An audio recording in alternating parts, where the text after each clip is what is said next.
Hey everybody, good afternoon. Super stoked for today's episode. This is Innovators Live Q&A, Adibi IP Group's live cast, bringing you guys intellectual property content on patents, trademarks, copyrights, trade secrets, everything involving intellectual property. We want to provide you guys as much useful value and valuable content to help you guys navigate the business world. Today is super special because we have a really awesome guest that's going to be on our show. We're going to interview him. He's not only a professional MMA fighter, but he also has a new product that's on the market, and the business is blowing up. So let's bring him on so he can introduce himself. Hey, Evan. Hey, what's up, guys? I'm super pumped to have you on, man. Thank you. I appreciate that. I'm not even really sure where to start. I think why don't you start just by giving a little bit of your background before you get into your business. I want to hear a little bit about how you started out and how you ended up getting into fighting. Cool, man. Yeah. Well, when I was younger, I got into quite a little bit of trouble. I was actually kicked out of my whole school district when I was in high school. Not even just the school. Yeah. I was a Dang. really bad kid, and that just led to all kinds of stuff like that. And I made a promise to myself when I was 19 that I would only chase my dreams from there on out. And I had two big ones. One being I always wanted to invent something. Dexter's Laboratory was my favorite show as a kid, and I always was super intrigued by inventors, and I always wanted to do that. But the second thing was I had always done kickboxing when I was a child, and I thought it would be great to become a championship kickboxer, boxer, or even MMA fighter. So I started on the MMA side first. I was like, well, that's easy. I'll start up at a gym and we'll get it going. And that picked up really fast. I started back into it and got Hey, with it. Evan, can I ask you something about that? I think it might actually help a lot of people. Because just that making that transition. I mean, was your family involved? I mean, how that must have been really difficult with your family dynamics, right? Oh yeah, definitely. My mom, when she was a single mother, so like when she first left my dad, she had told me, she was like, okay, I want you to do something outside of school, like you need to do some extracurriculars, if you will. And she gave me two options. She said, I can put you in ballet lessons or I could put you in kickboxing lessons. So you And did ballet, right? yeah, yeah, so I was like, all right, let's do the ballet. No. Yeah, so I ended up doing kickboxing and fell in love with it. But No shit though. Ballet is really good for the core, man. it's great. It's great. I honestly do a lot of yoga Bar. and things like that now. But back then I wasn't big on my mind. Um. So how did when did you fall in love with it? Because I mean, or you always did you like always know that you really enjoyed martial arts and fighting? I always knew it was something Okay. I always loved. But actually, when I was about 14, 15, I had this stepdad who he was actually a drug addict, man. And uh, he kind of told me that I should start selling like drugs and stuff. And it completely it messed my life up like for a little while, man, because I started doing that and it led me down the wrong path. You know what I mean? And I got away from the martial arts, and that's something that was so big in my life. And once I found the martial arts again, it was sky's the limit, you know. So you developed some entrepreneurial tendencies early on too, Yes. then. Exactly. Yeah. There you go. There you go. Man, so what like do you remember your first fight? In the ring, in the ring. Oh, okay. Yeah. Oh yeah. Yeah, I do. What And was that like? I mean, did you kick the other person's ass, or was it how'd it my, go? my very first one was a tournament when I was a kid, and How old were you? I was, I think, 8 years old, maybe a little bit younger, maybe even like Oh, 7. you started when you were young. I started when I was really young, even in the competition side, and I remember Wow. I got my butt whooped by this kid. He was so fast, and I feel like that's a make or break moment, really. Like a loss like that especially right at the beginning. And I could have just said, "Oh, you know what, this isn't for me," but it actually made me love it more. It made me want to get better. And after that, I just started tearing the other kids up. You know, it was like that one loss as a kid really turned it around, and I just started smashing everybody. That's amazing, man. Can you imagine if you had won? Then you probably would have just Yeah, gotten arrogant. You wouldn't have yeah, trained hard. yeah. True that. True that. I think losses are important. Very important. Did you have any? Have you had any losses that have really like stuck with you that are like that you're still that? Did you ever have a loss that like made you question? Does that make sense? Yes. Yes. 100%.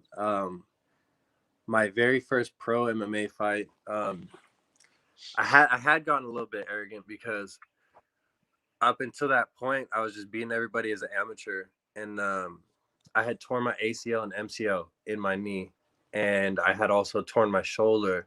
And going into this professional fight, I still had those injuries, and Oh. being arrogant, I was like, I'll still beat this guy, no problem.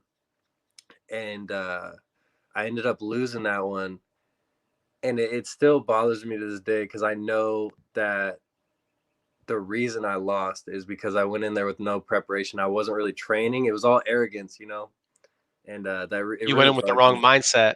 The wrong Exactly. mindset. Yeah, it really bugged me, and it tore me up because up until that point I was winning for years, and then that was like the first big loss, and I was really torn up about that. How did you get to that point from that transition from amateur to pro? Like how does that even work? Yeah, good question. My coach, his name was Pops, or that was his nickname.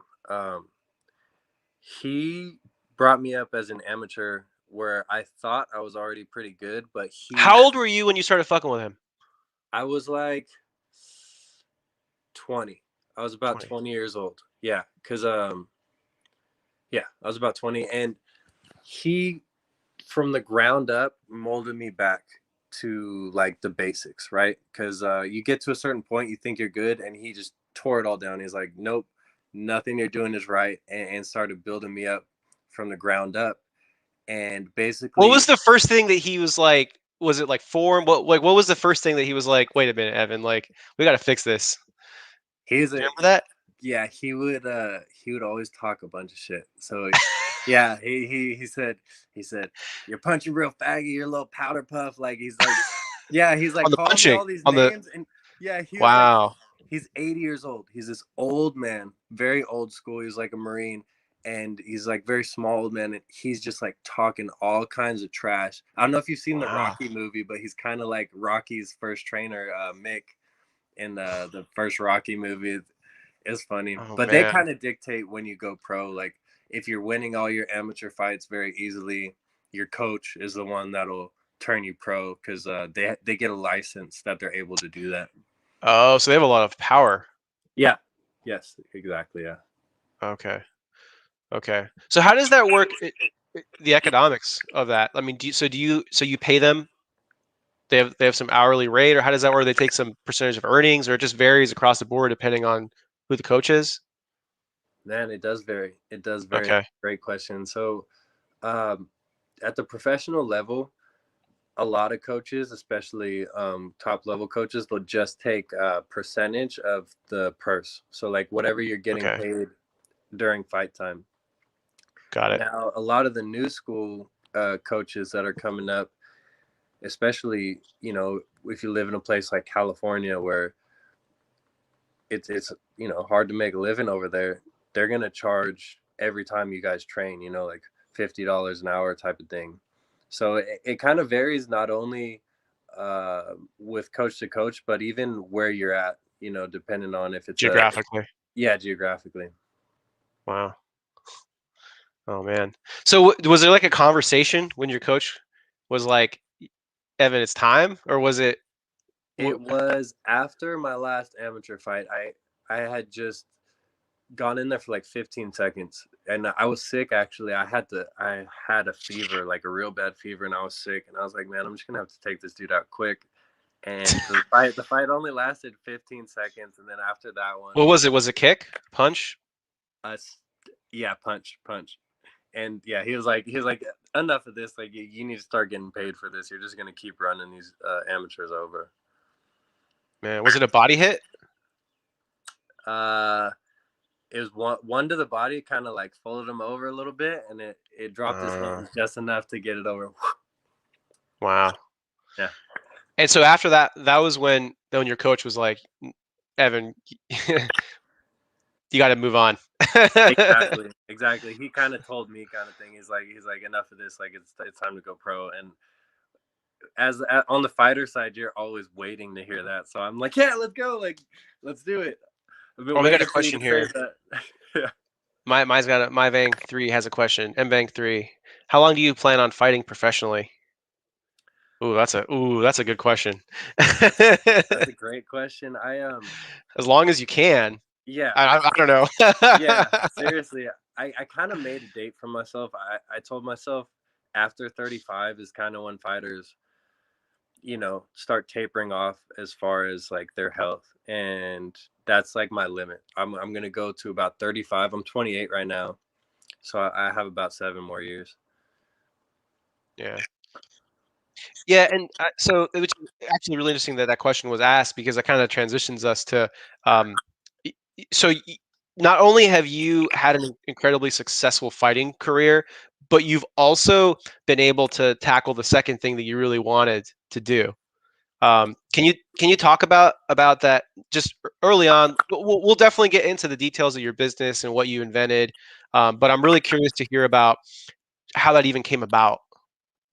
Yeah, I guess it was always in the back of my mind. Um, I was just kind of waiting for the right ideas, kind of thing. I knew that they would come, and I didn't want to force it, and kind of just let it come to me. I knew that I would need some money though, so I always had a little bit of money saved, and it was like preemptively waiting, like specifically for it. It's not like I had like a jar with a piece of tape and the name on it, like invention money, but I always kept a bit of money that I knew would be for the invention when it did come to mind. So you're working out one day in the gym. How did that? How'd you conceive of it? Yeah, so that was the special part, right? I'm coming off this injury, the ACL surgery. I got all that fixed. So part of the physical therapy was to start working on my legs, which I really never had done before. I wish I would have. Maybe the injury would have never happened. But I'm going into 24-hour fitness to get a leg workout in, and I know everybody that goes to the gym knows the feeling during the 5 p.m. rush when it's just packed in there, and all the squat racks were taken, all the leg machines were taken, and really the only thing left in the gym was the dumbbells. So I grab a couple dumbbells and I'm doing like my squats with them, the lunges and things, but there's not much you can really do. So, anyways, in between sets, I have the dumbbell on the ground and I start rolling the dumbbell with my foot. And Mm. I noticed my foot was fitting like perfectly Are you on inside. crutches, right? Like, when you're going into the gym, are you going on crutches because you're healing still, or? No, no, no. This is like Oh, okay, okay. this is like right after crutches though. This is like, Oh, okay, okay. yeah, very soon after crutches. And yeah, it all made sense. I was like, if I could just lift this with my foot, like if I was able to grab it like I could with the hand, I could do isolated exercises like the leg extensions, hamstring curls, and things like that. And boom, there was the idea. I was like, all right, there it is. Now it's time to go. And the Now I got very to figure next out how to day, attach it. yes, exactly. The very next day, I started working on drawings for it. I love it. So you started sketching. Yep, yep. Very next Oh day. man. So tell us about the business. I mean, how's it going? Wow, the business. I can't even believe how successful it's been already. Actually, I guess I'm jumping. Our audience doesn't even know what your product is. So after your sketches, you came up with a design for. Go ahead. You Yeah, you tell the story. yeah, yeah. After the sketches, I had to find an engineer, and my uncle, he knows somebody that's about my age, and I'm like, perfect. He can talk to me, and everything can be good. And we started just bouncing ideas off each other, right? And basically, how it was going was he would tell me what could and couldn't work, and I'm just the idea guy, just like shooting. Oh, how about this? Mm, How about this? And he's like, no, no, yes, no to that, yes. And we ended up just making like the perfect prototype, right? And it's working perfect. We're like, this is easy. Manufacturing will be easy. But we definitely didn't have enough money to mass produce this thing. So we go to a friend of mine who initially like loves the product, and he's like, okay, well, you have to go talk to my manufacturer and see if the manufacturer even wants to be involved in this project. So we had to fly all the way to China and like talk to these people over there about manufacturing. We ended up making them fall in love with the product, and then we come back, we get the funding, and then we had to come up with a name for it, right? And this was a special part where we're banging our heads on the wall trying to come up with a name. And then a friend of ours kind of was just like, monkeys could kind of grab stuff with their feet. Why don't you just call it monkey feet? And we're like, that's perfect. Yes. So we called it monkey feet, and basically it's a binding, kind of like a snowboard binding, but it can fold onto any handle. So, it could be kettlebells, barbells, dumbbells specifically, even some cable machine grips. And once those claws fold onto the handle grip, you just place your foot in and strap in, so that you could do like any leg exercise, really, like any movement, whether you're trying to hit your hip flexors, glutes, hip abductors, your Wow. quads and hamstrings. It's everything. It's a really cool thing. So throughout this entire development process, though, Evan, you were still training, fighting, doing professional fights. Yeah, yeah. Man, so what was that like juggling that? I mean, it's Oh, just what it's you the got to worst. do. Yeah, a lot of people who have been in my life, they compliment me on my work ethic, and I hold that to heart. You know what I mean? Because like I wasn't even just fighting during that time, but I was actually working a job as well. Trying to make money for rent and things like that. So yeah, Wow. it was a lot of work though, like a lot. I'd never go out to see my friends. I was missing birthdays, things like that. But it's what you have to do to be successful, right? Yeah, man. If you want to be the boss, you got to pay the cost. Yeah, if you want to be the boss, you got to pay the cost. So how? So okay. So you have a prototype, eh, and so then you just started selling it, or did you just word of mouth? Did you just get other coaches and trainers into it? How did you do the initial startup? The initial startup, yeah. So during this whole time that we were getting the prototype into the manufacturing stage, we started up the Instagram as just like a fitness profile, and we are just getting followers by posting fitness things. You know what I mean? So that way we already had like a little base. We got up to like 1,000 followers or so, Wow. and then Wait, let's throw up your Instagram real quick. Victoria, nice. can you help with that? What's your Instagram for It's the product?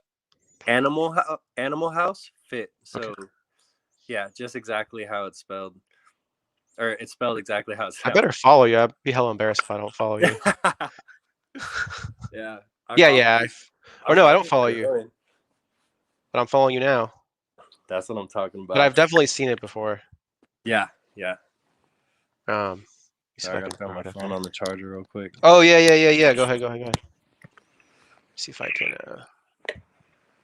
Yeah, it's just it's Animal House Fit. Yeah, Yeah, she'll throw it up. yeah. And Thanks, Victoria. we just started doing Facebook ads as like a pre-sale, because we're waiting on them to come over here for a shipment, and we just made a couple ads with the prototypes that we had, and we threw up some Facebook ads and a sale and said, like, these are going to be here, it's all new. And it just worked out. Like we sold out in about a week or so. It was Before you kind of even had crazy. the product to ship. Yeah, yeah. Wow. But we knew we had a number, like it we knew it was coming within like 2 weeks, and we had like a certain number we had to sell, which was, I think, was like 2,000. But we sold those 2,000 in like a week, which is kind of insane for a new product, right? Hey Evan, was there a moment? The answer could be in like the design. It could be in like early prototypes, or maybe it's even later. But was there a moment when you were like, I got something here? Like I really, really like when you were like, I really got something here. The beginning. My Really? Okay, I love it. I love it. yeah, the guy that the engineer that I initially hired became my business partner, and he always jokes around with me too. Like he's like, "Yeah, you're always so like, I'm gonna make this happen," kind of thing. Like I'm always so what's the word? Like glasses half full. You know Yeah, what I you're an mean? optimist, man. Yeah, Of course, optimist. you Like have to be. what have to be. Yeah. So right from the very initial moment, I was like, "Oh yeah, it's $1 million idea. Like this is gonna make millions. I know it, and it's just gonna happen." Yeah, I mean, the reality is it's probably going to be a multi-million. Yeah, honestly, it actually already is. We Yeah. uh, we just hit Oh 2 man. million in sales Jesus Christ. within 6 months. August? Yeah, we started in August. No, wait, Jeez. we started in October. Oh my God. That's Yeah, insane. yeah, That's it's insane. crazy. Yeah, and I don't know if you saw, but Joe Rogan was actually talking about our product on his Are you podcast. serious? I swear. Yeah, there's a Oh clip. my God. Yeah, there's a clip I posted up. He was because he bought a couple and he loves them, so he was talking about it on his podcast, which was amazing. Oh man. Yeah. So can you talk more about maybe just like tips, like what you learned? Like I feel like that'd be really useful to people because man, Right. having an idea starting out, that's one thing, but then actually realizing it into a product, even after you do that, you still have to develop the audience. That's why I was asking you about how you initially got the attention. Yeah, true that. True that. I'd say Facebook ads are really helpful this day and age, or like really any ads as far as online goes. I know Amazon, if you're selling on Amazon, Amazon does ads and things like that. Um, and getting the Google setups for to where you're on the top of the Google searches. What'd you do with Uh, that Instagram, with that initial follow? You said you started on Instagram, right? and Instagram was the first one. Yeah. Okay. Did you do Instagram ads? Yes. Yeah. Yeah. Through Facebook, we did Instagram ads. Okay. But I think it is good when you create the Instagram and whatever the field is, you just start like say you're coming out with the cooking appliance. Like start following everybody that's a chef or into cooking or a foodie and commenting on their stuff and just build a little community around that, so when you start out it already looks like you're inside of the community and it's more wholesome for a company, I believe, instead of the corporate feel. Yeah, we've been trying to do that. Victoria, feel free to jump in at any time as interview if you'd like to chop on marketing. Yeah. um, so how did you come up with that first ad for Facebook? Like how I that? Sorry, let me rephrase the question. So you made a video, right? Yes. Yeah. Okay, all right. How did that work out? And like how did you decide like who helped with that creative? Was that all you? Was it easy? Was it really apparent to you what you needed to do? And I'm the type of person that I'll use my network as well as I can. Like I'm constantly gonna ask for help from friends and stuff. And I think it's a give and receive kind of thing. I think if you're always, helping the people around you when it's time for you to ask, you'll receive, right? And a couple of my buddies were down to make the video, and then a couple of Paul's buddy, my business partner, were down to make a video. So we got two videos made that were like very, very professional, and we just pumped them both out. Like they both were like, even some of my other buddies were like, "Who made this video? Like, I know you weren't involved in this. This is way too pro looking." So that's important too. I think when you first launch your Facebook ad, for it to be like a really pro looking video, can't Did be you janky. contribute? Did you contribute to the way to aspects of it, like what moves were shown, like or Yeah, did you yeah. just okay? I'm kind of like the in-house expert on the fitness industry, and because I've been a personal trainer as well on the side for about 6 years, so I'm pretty adequate in that realm. So are you still doing that, or do you call that coaching, or is that Yeah, different? yeah. So Okay, now that the business is making a bunch of money, I actually stopped doing that. But but you must love doing that. Yeah, I really did used to love coaching it. My coach, actually, the one Pops that I was talking about, he passed away. And Oh, yeah, that's actually how I got into it. He got me into the coaching side, and it's almost like he knew he didn't have that much longer, and I was kind of like his protege. So he not only was teaching me how to fight, but he taught me how to be a coach, which was like, ah, yeah, invaluable stuff. And pass the art on. yeah, I'll go back to it eventually, once I retire from the fighting side. Yeah, we said when you're 35. We're planning it out now. Yeah, when I'm 35. Yeah, exactly. Oh man. So on that though, I'm one of the questions that I love asking fighters is so what do you think about skills that translate over from fighting into business? I imagine there's like an immense number Uh, because you probably walk into situations where like other people would be nervous or scared, and you're just like, it's cool. yeah, What's there to be nervous about? yeah. That's a really good question. I think along with like any of the martial arts, and I would tell people this a lot that we're starting out, is how much confidence it gives you. Like really with anything, it puts you in so many situations where you feel like giving up, and the people around you, your coaches, that they force you to push through, and you do more than you think you can. And I think that translates over. Like I really think it does, because there's a lot of situations that I've run into in this business where I'm sure a lot of people would have just given up, to be honest. Like it's not like we just got there without any of the speed bumps. There was quite a few of them. And I think if you just keep that mentality of just, it's going to happen no matter what, and I'm just going to keep step by step, brick by brick, make it happen, it'll happen eventually. Success is it's only given to those who don't give up.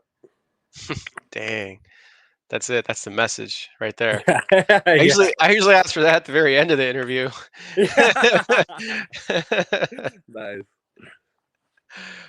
All right, so on the real, just to further inspire listeners, was there ever a moment where you were close to giving up?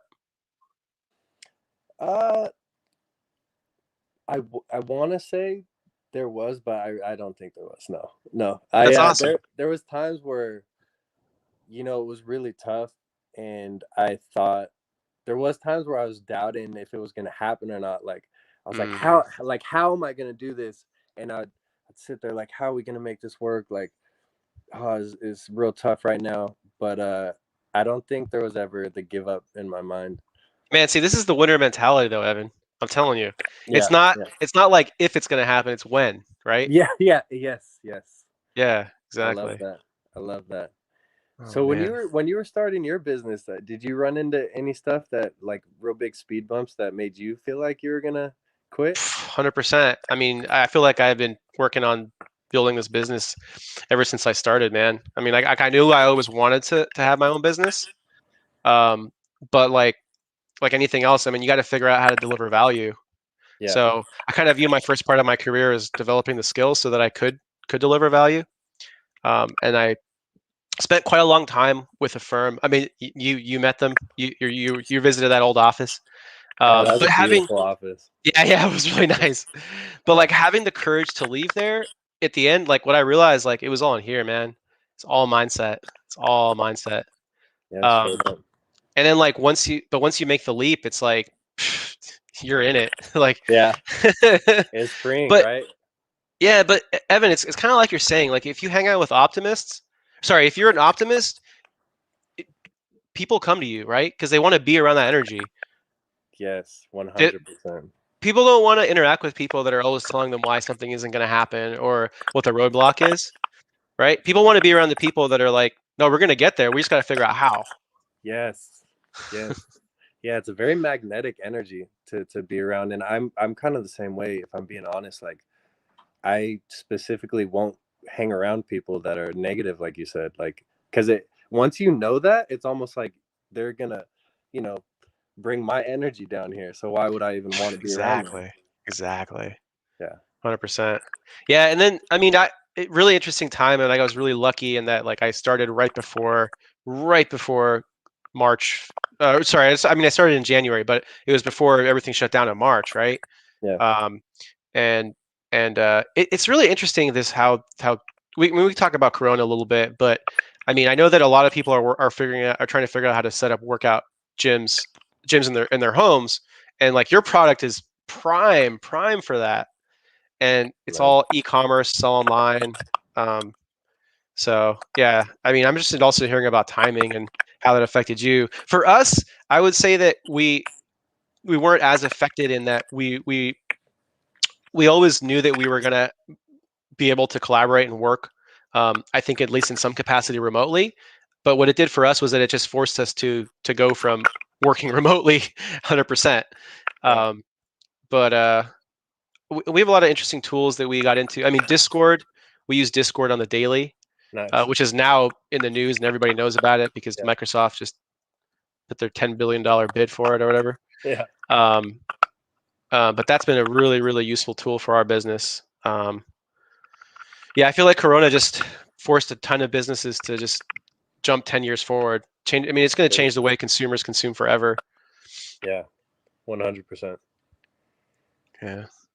Yeah. Um, I think the timing was huge for us too. Like I get, I don't know if in life like everything happens for a reason kind of thing like that, but if that's true, then somebody's watching my back because it couldn't have even been more perfect. I remember when I first came into your office, you telling me like, "Oh, you got something here. Like this is a good one. You got something here." I was like, "Nice." Yeah, I remember I that's jumped so on the funny. phone. Yeah, like as soon as I left your office for the first time. Not that you needed my validation at all, though, because I mean, you already. It meant the world, man. It meant the world. I hopped on the phone as soon as I left your office, and I remember I think I called my mom, or wasn't my mom? I called somebody, and I told him, I was like, "Wow, even the patent attorney, like he's like a really good patent attorney. Everybody says so, and he said it was a good idea. Like, yes, I was so excited." Oh man, I mean, the utility of it, right? I mean, it just opens up a whole area of the body that you can work out with what's really meant to be for your hands, right? Yep. So like you take everything up top torso, yeah, that makes a lot of sense, dumbbells, but then down below, I mean, dude, covered. Yeah, and all your muscles are pulling muscles. Like, uh, I know I never thought about it until I was taking classes on it and stuff, but the function of like us moving any which way, right, is the muscles pulling the bones. You know what I mean? That they contract. It's not your muscles are never like really pushing. They all pull in different Mm, ways. man, so are you the only? I mean, so I know a little bit about your family, but is everyone really athletic? You can't really Yeah. see in the video, but Sam is. I mean, sorry, I said your sister's name, but Yeah. I was thinking like you guys are really like athletic and strong people. Yeah, yeah. Like my whole family, I kind of grew up into it. I remember even like my real dad would he'd have me walking around with bricks and stuff until I was like crying. He was like, "No, pick them back up and walk with them." Like he was like I can never get out of working out. Like it's like bred into me kind of thing. Yeah. So, do you have any do you have any um like I guess maybe tips for people that have an idea that want to invest serious time and effort into into their idea? Like, Have you seen that Shia LaBeouf video where he's like, "Just do it, do it." Like literally, that's the best advice. Shia LaBeouf is the man for that video. Like seriously, if you take the first step, if you just take that first step and just don't stop that momentum, you're gonna get there. Like literally, you just have to keep that momentum going, no matter how slow it gets. As long as you're still inching away, it's gonna happen, man. It's just the first step is the hardest step. You know what I mean? And there's gonna be hell people that are like, "Oh, that won't work. Oh, ma," and they project their negative thoughts onto you. Like, don't pay attention to those people, man, because it's funny. They're the first ones to tell you congratulations when you make it happen. this is it, right here. That's it. Yeah. Yes. Exactly. Yep. Seriously, man. Awesome, man. Um, yeah, I like to usually just ask like what the if you have any takeaways, any hot takes, anything you wanna leave the audience with before we call it. Yeah, man. I think it's just that is that like what you're doing, man. I think I take a lot of inspiration from other people, and Mm, I'm glad that I have friends like you that it just like how you said, just surround yourself with positive people that are going to keep pushing you and telling you that you can do it, because the more negative people you have around you, taking that first step is just going to be harder. I love it, man. Surround Yeah, yourself with positivity. Surround yourself with positive people. straight Dude, up. Evans, so grateful to have you on. Super excited to see where you take the business, how it grows, how it develops, how you expand. Yeah, just I'm super thrilled Hell and yeah. looking forward to see where you take it. Hell yeah. Thanks, man. And Thanks so anybody much. listening, go to animalhousefitness.com and buy yourself a monkey feet. That's for Absolutely. sure. Animal House Fit. Yeah. Check out Instagram, animalhousefitness.com, right? Yep. Yeah, here it is right here. Animalhousefitness.com. Buy your monkey feet. Awesome. Thanks, man. I Awesome. appreciate you. Of course. All right.